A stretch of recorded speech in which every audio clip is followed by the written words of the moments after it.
This is Brother Peter Diamond, vaticancatholic.com. On Fox News right now, there's a major headline declaring that plot to attack Federal Reserve foiled.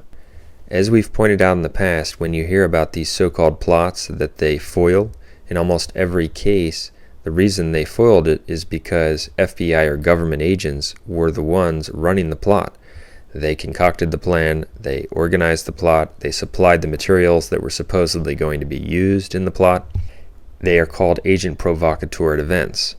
And as I looked at this article, I expected to see the same thing, that a government agent was actually running the whole thing. And what do you know? It says in the article that, quote, the 21-year-old suspect attempted to detonate what he thought was a 1,000-pound bomb in front of the Fed building on Liberty Street, but the device was a fake supplied to him by undercover FBI agents who had been tracking his activity.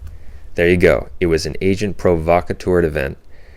As it is in almost every single case, FBI agents were the ones running it. They supplied the materials. It was a fake. They were tracking him the whole time. They simply got someone who was evil and gullible enough to go along with their plan. They also say that the supposed explosives posed no threat to the public. That's not a surprise, because it's not about a real threat. It's about theater to convince the people that there are threats, when in fact almost the entire war on terror is a hoax. And the target that they chose for this so-called plot was also strategic. They picked the Federal Reserve building in New York City. That was a calculated attempt to portray opponents of the private banking cartel, which really runs this country, known as the Federal Reserve, as possibly terrorists, lawless criminals.